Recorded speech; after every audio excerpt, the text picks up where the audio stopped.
Welcome back ناظرین. مسلم league نون کے senior رہنما جنرل عبد القیوم نے ہمیں جوائن کیا ہے. جنرل صاحب، آپ کیا سمجھتے ہیں کہ امریکہ کی جانب سے جو اسٹیٹمنٹ آئی ہے کہ ایران ابھی بھی وقت ہے جوہری معاہدہ کر لے ورنہ سلطنت ایران کا نام و نشان نہیں رہے گا، بہت بڑی اسٹیٹمنٹ دی گئی ہے.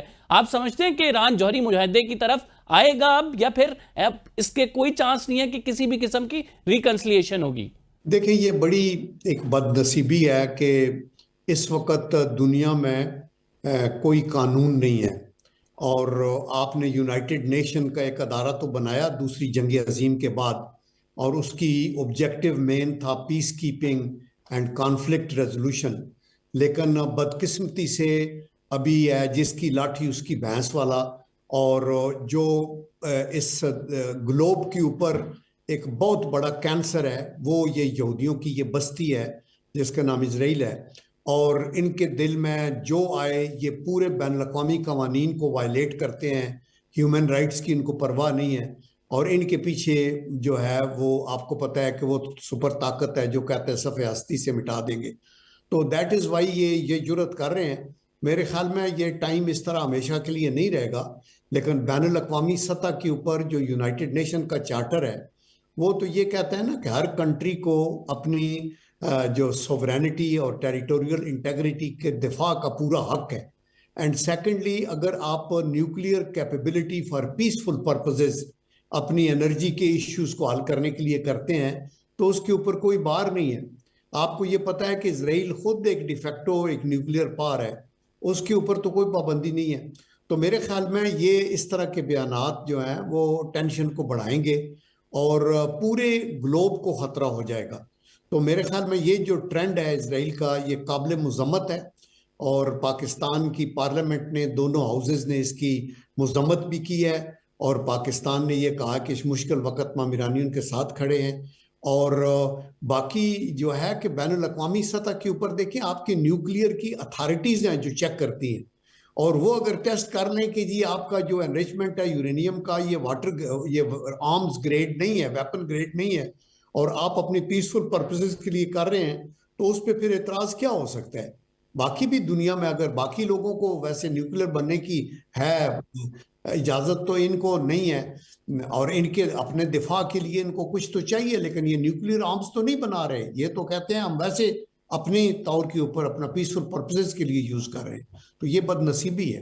سر، اس تمام تنازع پہ آپ کیا سمجھتے ہیں پاکستان کا کیا رول ہونا چاہیے؟ جب پاکستان بھارت کے ساتھ انگیج تھا، بڑا پوزیٹیو رول ایران نے ادا کیا انگیجمنٹ کی ڈائریکٹ ہمارے پرائم منسٹر سے، اور سچویشن کو ڈیفیوز کیا. پاکستان کیا کچھ کرے گا؟ دیکھیں، مجھے تو نہیں لگتا کہ ایران جو ہے وہ کوئی ہٹ درمی دکھا رہا ہے. پوائنٹ یہ ہے کہ جب امریکہ کا بیان آتا ہے تو وہ امریکہ نہیں، وہ نتن یاہو بول رہا ہوتا ہے، اور جب یہ نتن یاہو کا کوئی بیان آتا ہے یا کوئی ایکشن ہوتا ہے تو وہ اسرائیل کا نہیں ہے، وہ امریکہ کا ہے. تو میرے خیال میں یہ ایک الائنمنٹ ایسی بنی ہوئی ہے. اور اس کے بعد آف کورس ایران اپنے طور کے اوپر پہلے بھی انہوں نے معاہدہ کیا تھا، وہ صرف نیتوں پہ شکوک کی بات ہے. ادروائز وہ بیٹھ کے بات کرنے کو تیار تھے، لیکن وہ کہتے تھے کہ ہمیں بلیک میل نہ کیا جائے. تو اس سلسلے میں یہ ٹینشن بڑھ سکتی ہے اور یہ کیٹاسٹرافک ہو سکتی ہے ورلڈ کے لیے. اینڈ آئی ہوپ اینڈ پرے کہ جو سیکیورٹی کونسل کے ممبرز ہیں وہ سارے مل کے، اور یہ جو بڑی طاقتیں ہیں، چائنا ہے، رشیا ہے، اور یورپین یونین کے لوگ ہیں، اور even America, they should realize کہ اس طرح فری لائسنس اگر آپ اسرائیل کو دے دیں جو کہ ایک ٹیررسٹ اسٹیٹ ہے جس کے ہاتھ رنگے ہوئے ہیں پیلسٹینین کے جو ہے غزہ کے بچوں اور عورتوں کے قتل و غارت کے ساتھ، اور جن کو کوئی پوچھنے والا نہیں ہے، تو پھر آپ کس طرف جا رہے ہیں؟ آفٹر آل آپ لوگوں کے پاس جو ہے وہ ٹھیک ہے طاقت ہے، لیکن دوسری کنٹریز کے پاس بھی ہے، تو آپ پورے گلوب کو تو تباہ نہیں کر سکتے.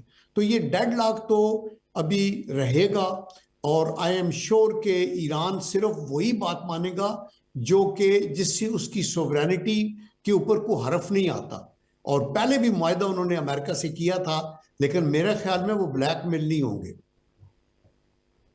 سر، پریکٹیکلی سپیکنگ مسلم امہ کی آپ بات کریں تو مسلم امہ کیا کچھ کر سکتی ہے؟ جارڈن کی بات کریں، ایران کے جو بالکل ساتھ ہے، اس کی ایئر سپیس اور وہاں پہ ایئر بیسز جو ہے امریکن یوز میں رہی ہیں. پھر آپ کو پتہ کہ شام میں اثر رسوخ جو ہے اس ٹائم امریکہ کا ہے. اور پھر دوسری عراق کی بات کی جائے، عراق میں بھی امریکن بیسز ہیں. اور اگر ہم پریکٹیکلی دیکھیں تو مسلم امہ کہیں پہ بھی کوئی سٹینڈ نہیں کرتی ہے. اس سے پہلے اتنے زیادہ تنازعات میں کہاں پہ کھڑی تھی مسلم امہ یہ ہم سب کو معلوم ہے.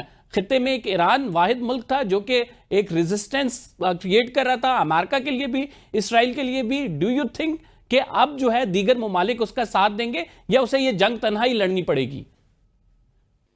نہیں دیکھیں، بات یہ ہوتی ہے نیوٹرل آپ وہاں ہوتے ہیں جہاں آپ سمجھتے ہیں کہ آپ کو پتا ہے کہ ایک سائیڈ کی بھی غلطی ہے دوسری سائیڈ کی بھی غلطی ہے. یہ تو ایک ون سائیڈڈ ایگریشن ہے اور یہ یونائٹڈ نیشن کے چارٹر کی مخالفت ہے، اس کی خلاف ورزی ہے. تو اس کے اوپر تو ہر مہذب قوم جو ہے وہ صرف پاکستان نہیں پوری دنیا کے اندر اور خصوصاً مسلم امہ کے اندر آئی تھنک ان کو سراپا احتجاج ہونا چاہیے. پاکستان فور فرنٹ کے اندر ہے یہ کنڈیم کرنے میں، کیونکہ ابھی دیکھیں جب پیچھے انڈیا کے ساتھ کانفلکٹ پاکستان کا ہو رہا ہے تو اس میں بھی ڈرونز اسرائیل کے آ رہے تھے. ہماری اسرائیل کے ساتھ ذاتی طور پہ کیا مخاصمت ہے؟ ہم تو یہی کہتے ہیں نا پیلسٹینین کو رائٹ ملنا چاہیے جو یو این کے ریزولوشنز ہیں ان کے مطابق. تو وہ ادھر بھی ہے ادھر بھی ہے، لیبنان کے اوپر بھی ہے، سیریا پہ بھی جب چاہ اٹیک کر دیا. تو میرے خیال کے اندر پاکستان کو ایک تو پرزور مذمت کرنی ہے، وہ کر دی ہے. سیاسی، اخلاقی، پولیٹیکل ہر لحاظ سے ہم اپنے بھائیوں کے ساتھ کھڑے ہیں اور ہم یہ چاہیں گے پاکستان کا رول یہ ہے کہ مسلم امہ کو بھی ایکٹیویٹ کرے، سیکیورٹی کونسل کو بھی ایکٹیویٹ کرے، ان ایشوز کو اوپر لے کے جائے. اس لیے میں یہ کہنا چاہتا ہوں کہ ہمیں اپنے طور کے اوپر پوری مسلم دنیا کو بھی ایکٹیویٹ کرنا ہے، یورپین کنٹریز کو بھی کرنا ہے. آپ کو افریقن کانٹیننٹ میں بھی ایسے ممالک ہیں سارے جن کے ممبر ہیں وہ یونائٹڈ نیشن کے، ساؤتھ امریکہ پورا جو ہے اس میں جو کنٹریز ہیں. تو میرے خیال میں دنیا میں کو یہ بتانے کی ضرورت ہے کہ آپ نے پہلے فرسٹ ورلڈ وار لگی تو آپ نے لیگ آف نیشن بنائی کہ کانفلکٹ نہیں ہونا چاہیے. تو سیکنڈ ورلڈ وار لگی اور ہیروشیما اور ناگاساکی پہ بم چل گئے اور انسانیت پوری خطرے میں چلی گئی. ابھی یہ سچویشن یو این او بالکل جو ہے ٹوتھ لیس ہو جائے اگر اور اس کی کوئی بات نہ مانے اور انٹرنیشنل کورٹ آف جسٹس جو اس نے نتن یاہو کے اوپر وار کرائم کی بات کی ہوئی ہے وہ بھی اگر نہیں چلے گی تو پھر یہ مطلب ہے پورے گلوب کی تباہی کی طرف ہم جا رہے ہیں نا. سر جو آپ بات کر رہے ہیں کہ جس طرح سے سنگل آؤٹ کیا گیا لیبیا کو، جس طرح سے سنگل آؤٹ کیا گیا عراق کو، اب ایران کی باری ہے، کیا آپ سمجھتے ہیں کہ یہ آگ پاکستان تک بھی پہنچ سکتی ہے؟ جی دیکھیں اس میں کوئی شک نہیں کہ جو اسرائیل کا جو ملک ہے، نتن یاہو سے کسی نے پوچھا تھا کہ آپ کے کون ہے دشمن، تو اس نے کہا تھا ایران اور پاکستان، اور پاکستان کو تو نیوکلیئر پاکستان ہے. تو اس لیے دیکھیں ہمیں ہر ملک کو جب قوانین کے مطابق اور بین الاقوامی جو یو این کے چارٹر ہے اس کے مطابق چلتے ہیں تو یہ سب کا تحفظ ہے. ادروائز سنگل آؤٹ کر کے یہ ہر تو ہمارے خلاف تو خطرہ، جب ہماری کو کنفرنٹیشن کشمیر پہ ہوتی ہے انڈیا کے ساتھ تو اسرائیل کے سگنیچرز انڈیا کے اندر ملتے ہیں. ابھی تو فزیکلی ان کے ڈرونز بھی آئے اور ہمارے پاس، تو اس لیے ہمیں اپنے دفاع کا بھی فکر ہے. Why not, and we have to be very very careful and prepared, and we are اللہ کے کرم سے پریپیئرڈ ٹو ریئلی یہ اس طرح کے ایگریشن کا جواب دینے کے لیے. لیکن ہم یہ چاہتے ہیں کہ پھر اس دنیا کے اندر وہی ہوگا کہ پھر تباہی و بربادی کی بات چلے گی. ادروائز تو پیس ہمیں چاہیے، اگر امن چاہیے تو ویل ہیو ٹو ریسپیکٹ ہر کنٹری کو، بگ اور اسمال. اور یہ جو جارحیت ہے اسرائیل کی اس کو کنڈم کرنا چاہیے. اس کو تو ایون جیوز بہت سارے، یہ جو غزہ میں انہوں نے ظلم کیا ہے، بہت سے جیوز کینیڈا میں، امریکہ میں آگے پیچھے انہوں نے بھی اس کی مذمت کی ہے کہ اسرائیل کو ایسے نہیں کرنا چاہیے کہ وہ سنگل آؤٹ کرے. تو آئی تھنک اس کے اوپر بین الاقوامی سطح کے اوپر بگ موو کرنا بڑا ضروری ہے اور سب کو اس کی مذمت بھی کرنی چاہیے. اور ایران آئی ایم شور کہ اپنی تیاری کر رہا ہوگا کہ وہ کیسے رسپونڈ کرے. جن صاحب بہت بہت شکریہ آپ کا. ناظرین پروگرام کا ٹائم ختم ہو گیا ہے. وار پہ مزید اپڈیٹس کے لیے ABN نیوز دیکھتی رہیے. قمر زیدی کو اجازت دیجیے. اللہ نگہبان.